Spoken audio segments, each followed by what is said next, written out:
सबको नमस्कार। हम पटकथा में कहानी की जो विशेषता है इसके बारे में विचार कर रहे थे।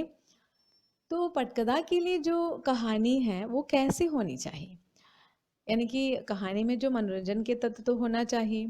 पहले हमने देखा कहानी जो है वो साधारणतः साहित्यिक विधा के रूप में हम कहानी की चर्चा करते हैं, और पटकथा में इसकी अलग तरह की चर्चा होती है। जैसे कि किसी भी तरह की कहानी पर पटकथा लिखी जा सकती है, फिल्म बन सकती है, लेकिन पटकथा लिखने के लिए जो है कहानी का चुनाव बहुत ही महत्वपूर्ण होता है, और कहानी फिल्म का मूल आधार बनती है।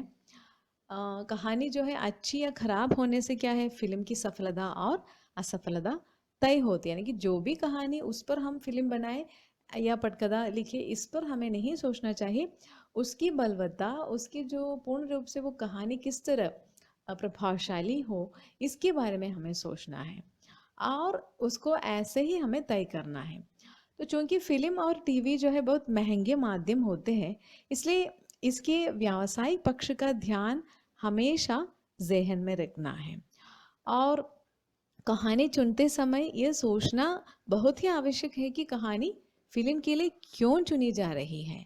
क्या कहानी दर्शकों को पसंद आ जाएगी, या कहानी में प्रारंभ से लेकर अंत तक क्रमिक विकास होना आवश्यक है, और ये विकास सीधा चरम उत्कर्ष के बिंदु तक पहुंचना चाहिए। इन सभी बातों पर पहले भी हमने देखा, कहानी में परिवेश, पात्र, घटना, ये सारी की सारी बातें बहुत प्रमुख हैं। उसमें द्वंद्व की आवश्यकता होती है, भूमिका होती है, उसमें जिज्ञासा जो है बनी रहती है, और इसमें उपकथाओं की भी आवश्यकता है। इन सभी बातों पर तो हमने देखा। फिर उसका एक उद्देश्य होता है ना, कहानी के तत्वों पर विचार करते समय भी हमने देखा है, इसका एक प्रमुख उद्देश्य भी होता है। तो ये सारी की सारी बातें अवश्य हो, और साथ ही साथ पटकथा के लिए इसकी जो खूबी जो है वो भी किस तरह है, इस पर भी हमें ध्यान देना है। तो ये जो है कहानी में पात्रों तथा घटनाओं के बीच एक संतुलन होना बहुत ही जरूरी है। पात्र इसमें प्रमुख भूमिका निभाते हैं। अत्यधिक या अनावश्यक पात्र कहानी के संतुलन को बिगाड़ देते हैं, तो उसको भी हमें ध्यान में रखना है। संतुलन बिगाड़ने के बाद जो है कहानी की रोचकता जो है पूर्ण रूप से समाप्त हो जाती है, और एक तरह से वो बोझिल, ऐसा गतिहीन हमें लगने लगती है। तो इसलिए अनावश्यक पात्रों वाली कहानी को सफल कहानी तो नहीं बताया जा सकता, और ऐसा भी नहीं माना जा सकता। तो इसलिए कहानी में पात्रों का समुचित विकास नजर आना जरूरी है। तो वहाँ पात्रों का चयन करते समय भी हमें बहुत ही ध्यान देना चाहिए। पहले हमें कहानी का चयन करना चाहिए प्रमुख रूप से। एक अच्छी खूबी कहानी को लेना चाहिए पटकथा के लिए, और वहाँ भी पात्र जो है उसमें भी समुचित गुण, और पात्र जो है ज़्यादा भी नहीं होना चाहिए गिनती में, और जो भी है वो समुचित विकास में नज़र आना ज़रूरी है। फिर कहानी में पात्र के विकास का एक ग्राफ बनता है, और वह धीरे धीरे आगे बढ़ता है, बदलता रहता है, नया स्वरूप ग्रहण करता है, और एक पात्र के साथ प्रायः अन्य पात्र भी अपनी अपनी दिशा में आगे बढ़ते हैं, क्योंकि कहानी में एक मुख्य केंद्रीय कथा होती है, और साथ ही साथ उपकथाएं होती है, और इसके अनुरूप पात्र भी होते हैं ना। तो जो भी हो, ये पात्र जब है वो पात्र, ये ऐसे ऐसे पात्रों की जो भूमिका, अहम भूमिका मुख्य कथा में होनी चाहिए, तभी तो वो, नहीं तो वो निरर्थक साबित होगा। और कहानी को रोचक और प्रभावशाली बनाने के लिए उसमें द्वंद्व के तत्व का होना जरूरी है, ये भी हमने पहले देखा। तो ये द्वंद्व कहानी में नाटकीयता उत्पन्न करता है, क्योंकि नाटकीयता का तत्व कहानी को अवश्य रोचक बनाते हैं। और एक प्रकार से पटकथा के लिए लिखी जाने वाली कहानियों में द्वंद्व के पक्ष पर विशेष ध्यान देने की आवश्यकता तो नहीं है, क्योंकि कहानी में द्वंद्व प्रायः दो प्रकार के होते हैं। बाह्य द्वंद्व हम कहते हैं उसको, एक्सटर्नल कॉन्फ्लिक्ट जो होते हैं, और आंतरिक द्वंद्व यानी कि इंटरनल कॉन्फ्लिक्ट। तो ये कहानी को चरम उत्कर्ष की ओर बढ़ाते हैं। यूं ही कहानी को ये बाह्य और आंतरिक द्वंद्व आगे बढ़ाते हैं, और साथ ही साथ उसको क्लाइमैक्स की ओर ले जाते हैं। तो ये द्वंद्व जो है पात्रों के बीच भी हो सकता है, पहले बताया। कभी ये द्वंद्व मनुष्य और परिस्थितियों के बीच भी चित्रित किया जाता है, तो इसके अंतर्गत मनुष्य और सामाजिक द्वंद्व के स्वरूप को देखा जा सकता है। तो कभी पात्र का अपने आप से या इनर जो हम कहते हैं ना इनर सेल्फ, और साथ ही साथ ये सा भी द्वंद्व उत्पन्न होता है। तो यानी कि एक्सटर्नल कॉन्फ्लिक्ट, इंटरनल कॉन्फ्लिक्ट, इसके साथ ही हम इसकी चर्चा भी हम करते हैं पटकथा में। तो कहानी प्रामाणिक परिवेश चित्रण के कारण ही बहुत ही प्रभावशाली हो जाती है। कुछ कहानियों में क्या है, ऐसे ही परिवेश होता है और कहीं परिवेश बदलता भी रहता है। तो परिवेश का सीधा प्रभाव पात्रों पर पड़ता रहता है। तो फिल्म के लिए ऐसी कहानी का चयन किया जाना चाहिए जिसमें परिवेश स्पष्ट हो। तो ये परिवेश बहुत ही प्रमुख है। पहले बताया कहानी को चयन करते समय कहानी को भी बहुत ही रोचक बनाने का तत्व उसमें होना चाहिए, और पात्र उसमें प्रमुख है, परिवेश उसमें प्रमुख है। तो प्रायः बड़ी कहानियाँ और उपकथाएं भी होती है। तो ये उपकथाएं मुख्य कथा की सहायता करते हैं ना, करती रहती है। तो अंततः मुख्य कथा में वो मिल जाती है, वो भी हमने देखा। फिर लेकिन उपकथाओं और मुख्य कथा के बीच एक तालमेल और अनुवाद होना चाहिए। जिस प्रकार मैंने बताया पात्रों में जो संतुलन, समुचित जो संतुलन होना चाहिए, उसी प्रकार ये मुख्य कथा और उपकथा में भी एक अनुवाद या संतुलन होना जरूरी है। फिर बहुत अधिक उपकथाएं कहानी की मुख्य कथा को कमजोर करती है। यानी कि पात्रों की जो अधिकता होती है, उसी प्रकार जब कथा भी अंतर कथाएं या इस प्रकार की उपकथाएं भी अधिक होती है, तब भी वो कहानी को कमजोर, मुख्य कहानी को कमजोर बनाती है। इसलिए फिल्म के लिए ऐसी कहानी को चुनना चाहिए जिसमें ज्यादा उपकथाएं न हो और उपकथाएं मुख्य कथा से निकलती हो और उसे मजबूत करती हो। इन सभी बातों पर हमें ध्यान देना है। तो पटकथा के लिए कहानी चुनते समय यह सोचना बहुत ही जरूरी है कि पूरी तरह पटकथा के उपयुक्त जैसे कि पटकथा के उपयुक्त होते ही दरअसल संदेश क्या देती है वो, और उसका उद्देश्य क्या होता है।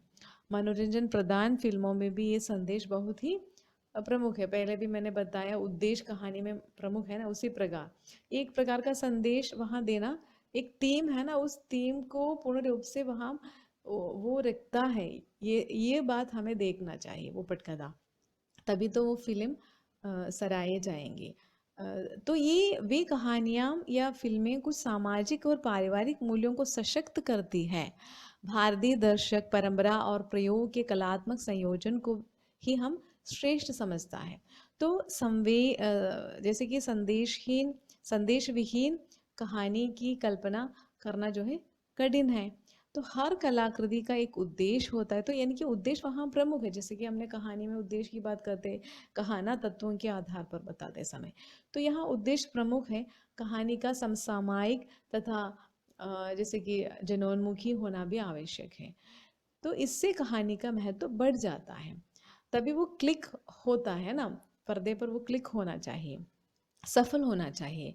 और अच्छी कहानी में कलात्मक अभिव्यक्ति और उद्देश्य एक दूसरे से इस तरह जुड़े होते हैं कि उन्हें अलग नहीं किया जा सकता।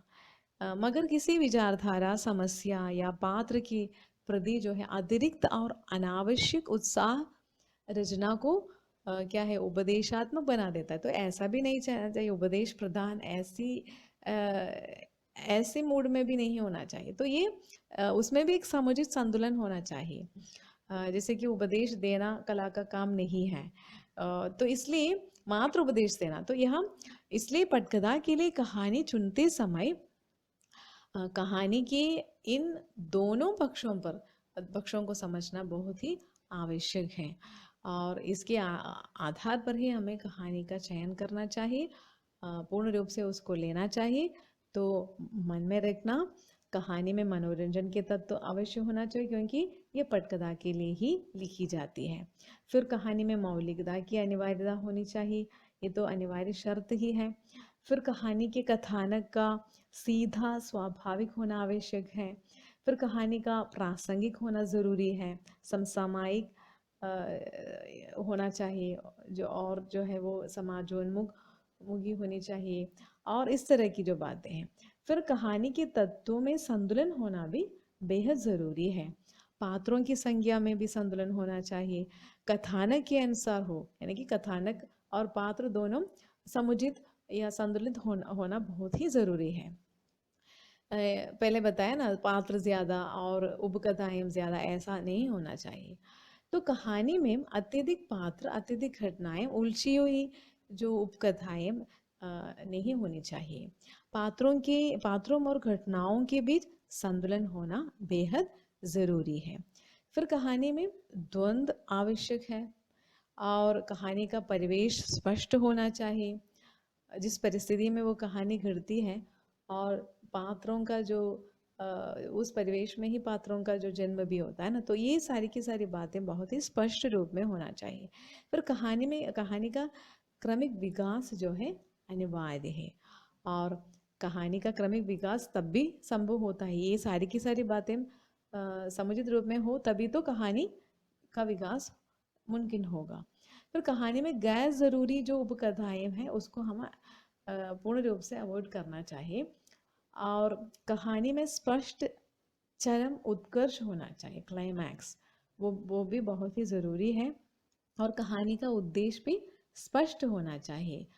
फिर कहानी में आंतरिक द्वंद्व और बाह्य द्वंद्व का समायोजन आवश्यक है। पहले हमने बताया ना, एक्सटर्नल कॉन्फ्लिक्ट और इंटरनल कॉन्फ्लिक्ट, ये दोनों में समायोजन या संयोजन होना बहुत ही ज़रूरी है। फिर मुख्य कथा और उसकी उपकथाओं के बीच एक गहरा संबंध भी होना चाहिए। उपकथाएं मुख्य कथा को सशक्त करती है। इस तरह देखें तो कहानी में किसी विचारधारा, पात्र या समस्या के प्रति अतिरिक्त और अनावश्यक आग्रह नहीं होना चाहिए। कहानी का काम उपदेश देना भी नहीं है। तो इस तरह पूर्ण रूप से संतुलित अवस्था में ही पटकथा के लिए कहानी का चयन हमें करना चाहिए, और तभी वो पर्दे पर अच्छी तरह खेली जाएगी और साथ ही साथ पूर्ण रूप से वो प्रभावशाली बन जाएगी। तो इसलिए कहानी का चयन करते समय हमें इन सभी बातों पर विचार करना है, और कहानी का संतुलित विकास भी तभी मुमकिन होगा। तो इतना ही सही, आप इन सभी बातों पर ध्यान देना चाहिए आपको, और अगले क्लास में मिलेंगी। धन्यवाद।